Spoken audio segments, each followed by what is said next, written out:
dia, meus queridos, sejam bem-vindos à reflexão de hoje. E olha, eu sou professor de filosofia e uma das coisas que a gente sempre fala quando a gente dá aula de filosofia é sobre a importância de questionar. Ter senso crítico é você saber fazer as perguntas, é você questionar. E é importante a gente questionar. É importante a gente duvidar de algumas coisas. Aí me lembro de Descartes com a dúvida metódica. Então ele colocou tudo em dúvida, só não podia duvidar que ele que duvidava pensava. Por isso que ele chegou àquela famosa frase, penso, logo existo. Então é muito importante que a gente questione, que a gente coloque em dúvidas algumas coisas e por vezes nós vamos entrar em crise.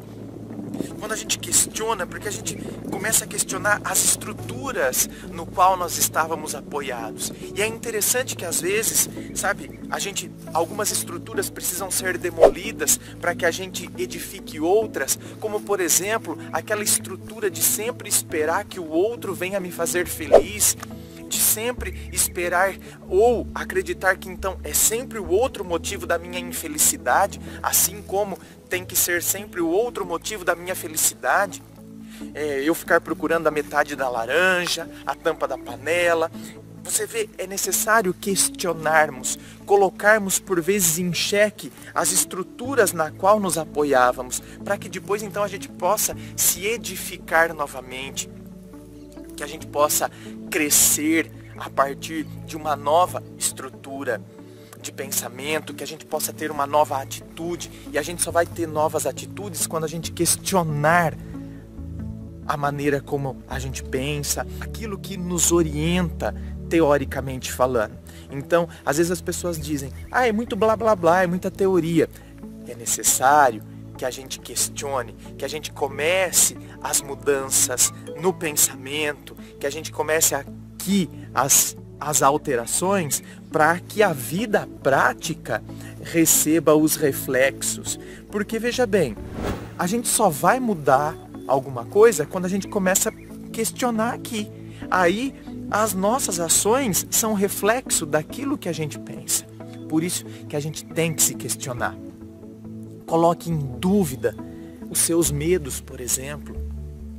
Coloque em dúvida seus medos. Gerencie a sua emoção. Não são os seus medos que devem controlá-lo, e sim o inverso. Então, não são os seus medos que devem te controlar, mas é você que deve controlá-los. Assim como não só os medos, as emoções. Eu estou dominado pela paixão. Não é a paixão que tem que te dominar. É você que tem que dominar as paixões. André, nessas coisas a gente não manda. Claro que a gente manda. É óbvio que a gente manda. O cavalo, ele é muito imponente, né? Ele é enorme. Porém, é o cavaleiro que controla o cavalo. Não é o cavalo que controla o cavaleiro. Então, veja bem. A emoção, ela parece muito mais forte. A raiva. Quantas pessoas que agem movidas pela raiva, impulsionadas pela raiva. E depois a pessoa vai dizer, então, mas foi a raiva que me controlou. Eu falei no calor das emoções. Olha lá, eu falei no calor das emoções. Foi o cavalo que controlou o cavaleiro. O cavalo, as emoções são o cavalo, meus queridos. Nós, justamente por termos a racionalidade, nós temos que dominar as nossas emoções. Nós temos que gerenciá-las. Não são elas que vão nos gerenciar. Não são os traumas que vão nos definir. Quantas são as pessoas que por vezes utilizam dos traumas para justificar as suas ações, os seus comportamentos? Eu sou assim porque eu nunca recebi amor.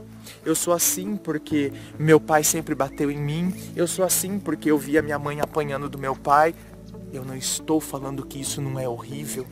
Eu não estou falando que isso não deixou marcas profundas na nossa história. Pelo amor de Deus. Todos nós deveríamos ter recebido carinho, afeto e compreensão. E não é o que recebemos em muitos casos, em N situações, em relações de amizade, em relações familiares, em relações amorosas. recebemos o oposto daquilo que merecíamos ter recebido. Então não estou dizendo que aquilo não nos frustrou e que aquilo não nos machucou. Só que agora o que importa é o que eu vou fazer daqui para frente. Eu não posso ser vítima da minha história, mas eu preciso ser autor da minha história.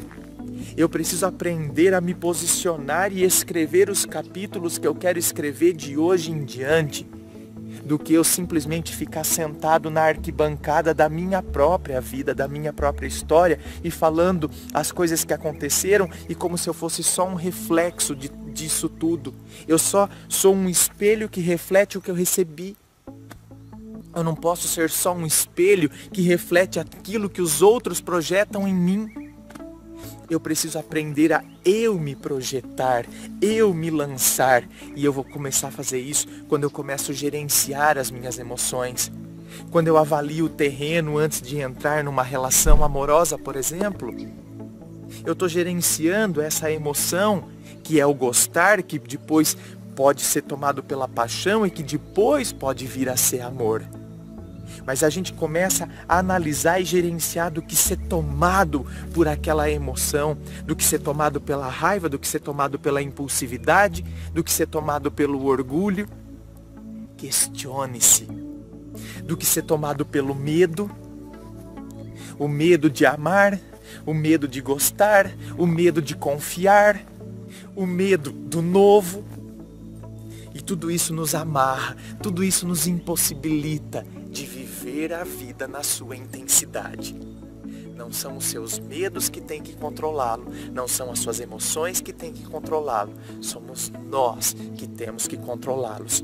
A gente precisa aprender a gerenciá-los. E a gente vai fazendo isso quando a gente vai questionando, quando a gente vai colocando as coisas nos seus devidos lugares. E quando então a gente vai assumindo a autoria da nossa história e da nossa vida. Diretamente de Dois Córregos, interior de São Paulo.